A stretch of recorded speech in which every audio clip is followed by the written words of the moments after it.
नमस्कार दोस्तों। काला धन फिर जुमला साबित हो गया। नरेंद्र मोदी के पैकेज सौगातें फिर जुमला साबित हो गई। भारत की रेलों को, सड़कों को, हवाई यात्रा को, सबको दुर्घटना मुक्त बनाने का वायदा भी जुमला साबित हो गया। जुमला साबित हो गया इस देश के लोगों को अच्छी शिक्षा देने और सुशासन देने का। जब भी अब तमाम चीजों पे बात होती है तो सब जुमला दिखता है। क्यों जुमला दिखता है? क्योंकि नरेंद्र मोदी ने देश को ही जुमला बना दिया है। आज दुनिया में नरेंद्र मोदी ट्रेंड कर रहे हैं। क्यों ट्रेंड कर रहे हैं? क्योंकि उनके मीम्स बन रहे हैं। मीम्स इस बात के बन रहे हैं कि वो तमाम ऐसे लोगों से मिलते हैं जिन्हें हिंदी नहीं आती और कई को तो इंग्लिश भी नहीं आती। नरेंद्र मोदी को इंग्लिश भी नहीं आती और दूसरी भी भाषा नहीं आती। तो साहब गुजराती और हिंदी जानने वाला उनसे पता नहीं क्या बात कर लेता है कि फिर खी। तो दुनिया में यही हंसी हो रही है कि ये प्रधानमंत्री है या जोकर है। तो नरेंद्र मोदी जोकर है या प्रधानमंत्री मैं नहीं जानता हूं, लेकिन दुनिया के जो मीम्स बन रहे हैं उनमें उन्हें जरूर जोकर बताया जा रहा है। भारत की कूटनीति फेल है, सब कुछ फेल है और वायदे तो जुमले थे, जुमले हैं और शायद जुमले ही रह जाएंगे। शुरुआत कर देता हूं उसी बिहार से जहां 10 साल पहले नरेंद्र मोदी ने कहा था कि मोतिहारी की इसी चीनी मिल से बनी चीनी से मैं चाय बना के आपको पिलाऊंगा। और साहब चाय पीने का ख्वाब पाले लोग टहल रहे हैं। वोट दे दिए, सब कुछ कर दिया और स्थिति क्या हुई? आज तक वो चीनी मिल जो कांग्रेस ने बनाई थी, जो इन्हीं के साथी नीतीश कुमार के राज में ही खत्म हुई, वो खत्म ही पड़ी हुई और नीतीश और भाजपा का पुराना नाता चल रहा है। सरकार ही भाजपा के सहयोग से बनी पहली बार से लेके आज तक। बीच में वो कांग्रेस के साथ और आरजेडी के साथ आए तो थोड़ा बहुत काम हुआ था, लेकिन उसके बाद फिर कहा था बिहार का पलायन रुकेगा, यही रोजगार मिलेगा। साहब न पलायन रुका न रोजगार की स्थिति आई। हालत यह हो गई कि बिहार रोजगार के लिए तरस रहा है। वहां के लोग आज श्रमिकों के तौर पर ही दुनिया में जाने जाते हैं। उनकी आज न कोई सम्मान रह गया, न कोई स्थिति रह गई है। वहां से भागते हैं रोजगार के लिए, कभी कोई मुंबई, कोई पंजाब, कोई कहीं, और रास्तों में ट्रेन में भूसे की तरह भर के जाते हैं। कहीं ना कहीं दुर्घटनाग्रस्त हो जाते हैं, मर जाते हैं। यह स्थितियां हैं। आज ही बिहार में हुआ, एक ट्राली वाला जो है वो जा रहा था और ट्रेन का जो निरीक्षण करना होता है उससे ट्रेन टकरा गई और वो मर गया। अब आप सोचिए, ये मौत का कारण सब इनके कारण है, क्योंकि रेलवे को सुरक्षित बनाने का और उस पर कवच से लेके न जाने क्या क्या इनके रेल मंत्री ने बताया था, सब फेल रहा है। और देश में इतनी रेल दुर्घटनाएं हुई कि नरेंद्र मोदी ने रिकॉर्ड बना दिया है रेल दुर्घटनाओं का। चलिए छोड़ दीजिए, अब मैं बात कर लेता हूं उसी पैकेज की, जिस पैकेज को बिहार को देने को कहा था। वो पैकेज बोला कितना दूं, 10,000 करोड़ दूं, 20,000 करोड़ दूं, 40,000 करोड़ दूं, 50,000 करोड़ दूं, 80,000 करोड़ दूं, कितना दूं, और इतने लाख करोड़ दे रहा हूं। और साहब रही बात, आज तक लोग पूछ रहे हैं कि वो जो करोड़ों का गिनाया था साहब, वो आज 11 साल हो गए, कहां है? लेकिन कहीं नहीं है, क्योंकि देना तो था ही नहीं, जुमले देने थे साहब। और दरभंगा में लोग पूछ रहे हैं एम्स, एम्स आप कह रहे थे। अब लोग लेंस लेके खोज रहे हैं कहां है एम्स, कहां है? कहीं नहीं दिखाई दे रहा है। लेंस लेके लोग गया में एयरपोर्ट खोज रहे थे, दूसरी जगह इसी तरह खोज रहे थे। साहब ये तो फ्लाइट, इंटरनेशनल फ्लाइट उड़ा रहे थे, वहां फ्लाइट की बात छोड़िए, कुछ और नहीं हो रहा था। तो यह दशा देखने को लगातार मिल रही है। जहां जहां जो जो वायदे किए, कोई वायदे पूरे नहीं। मनरेगा तक के रोजगार खत्म हो गए। जो नल जल योजना कही वो भी नहीं मिली, और गंगा को साफ करने का वायदा किया था। 13 एसटीपी बने और 13 में हालत ये है कि आधे ही चल पाए, और जो आधे चले वो भी मरणासन है, और पैसा उसके नाम पे पूरी तरीके से अडानी अंबानी जैसे लोग कमा गए। यानी भ्रष्टाचार है, और गंगा में गंदगी इतनी बढ़ गई कि एनजीटी ने कह दिया यह पानी यदि आचमन कर लिया तो रोग होना तय। अब आप सोच लीजिए, यह स्थिति है। ये कोई विरोधी दल नहीं कह रहा है, ये सारे आंकड़े इन्हीं के कह रहे हैं। इसके बाद में तब उड़ीसा पहुंचते हैं। उड़ीसा में कहते हैं अरे मोदी जी की ये सौगातें, मोदी जी का ये, और जब वहां ये सब बताते हैं 1 साल सुशासन का साल, तब नरेंद्र मोदी वहां बोलते हैं मैं उड़ीसा आने के चक्कर में अमेरिका नहीं गया, ट्रंप से मिलने नहीं गया, ट्रंप के बुलावे पे नहीं गया। साथियों, अभी 2 दिन पहले मैं कनाडा में G7 समिट के लिए वहां था, और अमेरिका के राष्ट्रपति ट्रंप ने मुझे फोन किया। उन्होंने कहा कि अब कनाडा तो आए ही हैं तो वॉशिंगटन होकर के जाइए, साथ में खाना खाएंगे, बातें करेंगे। उन्होंने बड़े आग्रह से निमंत्रण दिया। मैंने अमेरिका के राष्ट्रपति को कहा कि आपका निमंत्रण के लिए धन्यवाद, मुझे तो महाप्रभु की धरती पर जाना बहुत जरूरी है, और इसलिए मैंने उनके निमंत्रण को नम्रतापूर्वक मना किया। सच्चाई यह है कि ट्रंप उनसे मिलना ही नहीं चाह रहा था, और यदि मिलना भी चाहता हो, इन्हें जाना होता तो जा सकते थे, इनके पास टाइम था। उड़ीसा की बात ही नहीं है, कनाडा से निकल के सीधे अमेरिका में वहां लैंड करना था। आधे घंटे की यात्रा थी, और उसके बाद में वहां पर मीटिंग करनी थी, चले आते।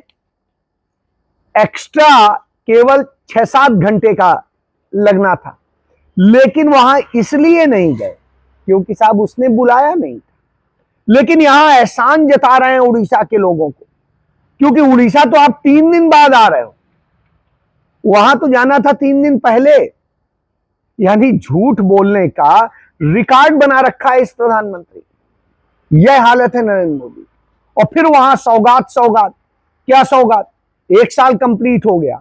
सौगात यह दी है कि वहां 18,000 से अधिक लड़कियों के साथ तमाम तरह के रेप हुए हैं। विधानसभा में इसका पूरा कांग्रेस की जो वहां की विधायक हैं, उन्होंने इसका रिकॉर्ड मांगा, तो उससे पता चला 18,000 से अधिक केस रजिस्टर हुए और कुछ नहीं हुआ। खुद का प्रश्न था विधानसभा में फरवरी महीने में, मैंने पूछा था कि जब से नई सरकार आई है, जून 24 से फरवरी तक कितने क्राइम्स रजिस्टर हुए हैं महिलाओं के अगेंस्ट में। उसके उत्तर में फरवरी तक का जवाब आया था कि 18,001 केसेस रजिस्टर हुए हैं। दुख की बात है, दर्द की बात है कि केवल 217 केस ही डिस्पोज हुए हैं। तो आप देखिए, ये है अचीवमेंट 1 साल की। मैं तो यही बोलूंगी, this is the achievement of 1 year, this is the achievement of the fake narration being spread by the government instead of providing basic security, self-respect, dignity to women. The government is busy in their marketing and promotion and has been insensitive. जब उनकी जरूरत थी कि जाके उनके परिवार के साथ खड़े हों, तुरंत एक्शन ले। जब भी कोई इशू होती है, एक ही आवाज आती है कि हाँ, हम लोग इंक्वायरी कर रहे हैं। आज तक 12 महीनों के अंदर एक भी इंक्वायरी की रिपोर्ट नहीं आई है कि क्या हुआ उसके बाद। क्यों रेपिस्ट इतना निर्भय होके घूम रहे हर जगह? क्यों रेपिस्ट के अंदर कोई डर ही नहीं है? तमाम लड़कियां रेप, गैंग रेप और दूसरी घटनाओं की शिकार हुई हैं। यह हालत है कि जंगल राज जिसे कहते हैं, वो जंगल राज भी इससे बेहतर होता है। वह हालत आज उड़ीसा में हो गई। पूंजीपतियों का काम चल रहा है। किसका काम चल रहा है? अडानी को का काम चल रहा है, और सबका चल रहा है। खनन मिल रहा है, जंगल काटा जा रहा है, आदिवासियों का शोषण हो रहा है, इस तरह के काम हो रहे हैं और वहां की धन संपदा पर कब्जा करने की कोशिश हो रही है। वहां पर धर्म के नाम पे जहर बोया जा रहा है और धर्म के नाम का जहर वहां पर भी और असम में भी बोया जा रहा है। वहां पर भी सांप्रदायिक हिंसा कराने और उसकी साजिशें रची जा रही हैं, वैसे ही जैसे 1948 में चिट्ठी लिखी थी सरदार वल्लभ भाई पटेल ने कि आरएसएस के लोग किस तरह से आतंकी घटनाएं, सांप्रदायिक घटनाएं कराने की साजिश दिल्ली में रच रहे हैं। डॉक्टर राजेंद्र प्रसाद ने यह चिट्ठी लिखी थी, वही काम आज हो रहा है। तो अब आप समझिए, क्योंकि वही वोट बैंक बना रहा है। उसके बाद आप आएंगे तो ये उड़ीसा को भी ठग रहे हैं उन्हीं जुमलों पे। अब आ जाइए कि जुमलों की बात हुई तो दिल्ली की भी बात कर लेते हैं। दिल्ली में ही कहते थे पानी नहीं भरेगा, ऐसा नहीं होगा, जहां झुग्गी वहीं मकान, सबको पूरे देश के लिए कहते थे 2022 तक हर व्यक्ति की सिर पर अपने पक्का घर होगा, पक्की छत होगी, सबको घर होंगे। लेकिन आज यह स्थिति है, दिल्ली में जो 5-5, 6-6 दशकों से रह रहे थे जिन झुग्गियों में या पक्के घरों में, उनको भी बुलडोज कर दिया गया। हजारों लोग बेघर कर दिए गए, उनके घर छीन लिए गए। कांग्रेस ने 50,000 से अधिक घर बना के दे के गई थी, वो घर भी ढहने लग गए। वो अलर्ट किए नहीं और इधर छीन लिए। अब ये छीनने की सरकार, तो यहां ये छीना जा रहा है। पानी लगातार भर रहा है, तो अब वहां की मुख्यमंत्री कहती पानी भरना कैसे रोका जा सकता है। ये वैसे ही है जैसे अमित शाह कहते हैं हादसे कैसे रोके जा सकते हैं। जब अहमदाबाद में प्लेन हादसा हुआ, 1.5 मिनट में हादसा हो गया। यह हादसा नहीं था, ये वास्तव में मानव जनित था। यदि प्लेन के इंजन में और दूसरी जगह कमी थी तो उसे दुरुस्त किया जाना चाहिए था। वह करने की बजाय उसे मौत के मुंह में ढकेल दिया गया और उसे वोट बैंक में कैसे तब्दील किया जाए या किसी की हत्या करना इरादा था, क्या था, यह बड़ा संदेह में है। तो यह स्थिति हुई है। तो इससे आप समझ लीजिए हादसे भी नहीं रोक पाएंगे। हादसों की बात मैंने करी तो मुंबई भी आ जाइए। मुंबई में हाई कोर्ट ने ये फटकार लगाई है। उसने कहा है कि मुंबई में जो लोकल ट्रेन चलती है, उसी लोकल ट्रेन में औसतन रोजाना 10 आदमी से अधिक लोग दुर्घटनाओं में मर रहे हैं।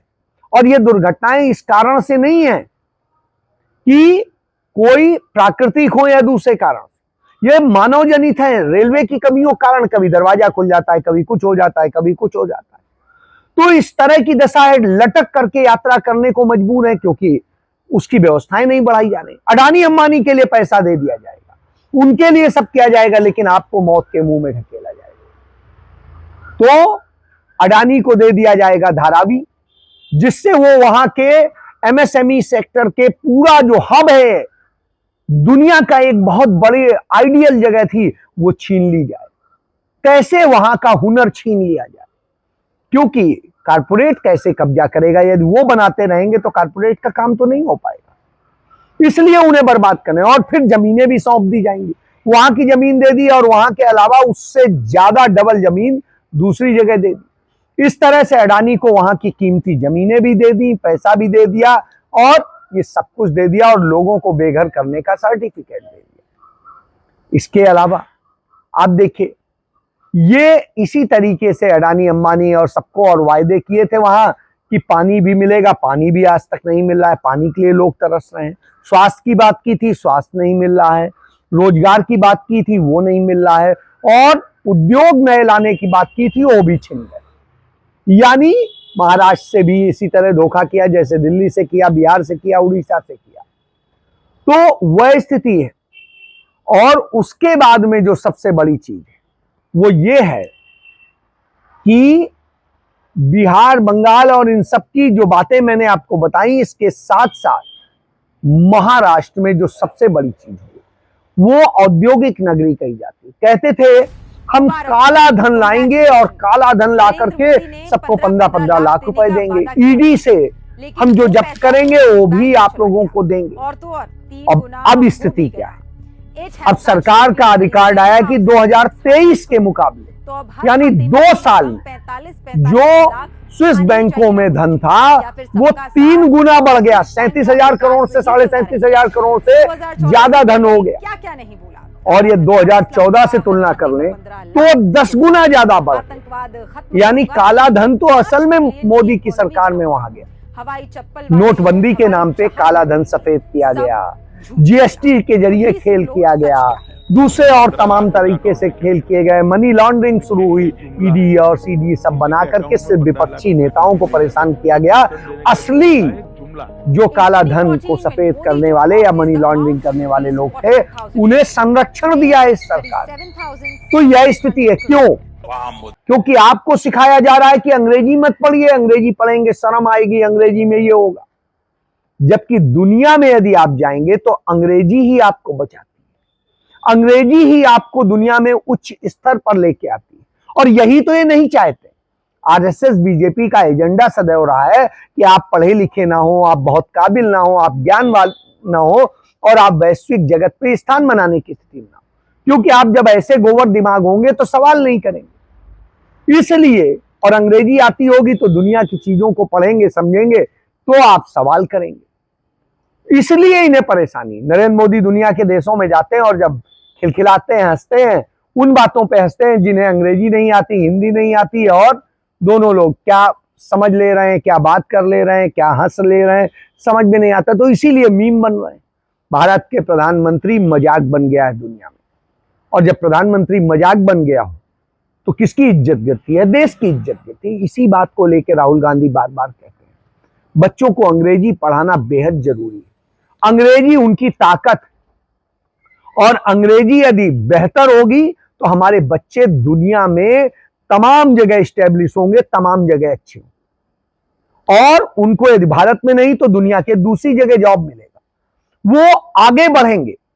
इसलिए अंग्रेजी बेहद जरूरी है और अंग्रेजी सीखनी चाहिए। हर परिवार को अपने बच्चों को आगे अंग्रेजी पढ़ाइए जिससे वो जाए। ये डॉक्टर अंबेडकर ने अंग्रेजी नहीं पढ़ी होती तो संविधान नहीं बना पाते। पंडित जवाहरलाल नेहरू ने अंग्रेजी नहीं पढ़ी होती तो वैश्विक जगत में भारत को इतना मजबूत नहीं कर पाते। इंदिरा गांधी, राजीव गांधी, मनमोहन सिंह, ये जितने लोग हैं, महात्मा गांधी, ये अंग्रेजी नहीं पढ़े होते तो आज क्या होता। यह इस बात का सबूत है कि अंग्रेजी बेहद जरूरी है। लेकिन भाजपा नहीं चाहती है कि आप सफल हो, आप अच्छे हो, आप काबिल बने। इसलिए वो चाहती है कि आप अंग्रेजी ना पढ़ें। तो अब आप समझ लीजिए, नहीं तो आपका, आपके परिवार का, आपके बच्चों का भविष्य बर्बाद होना तय है। जय हिंद।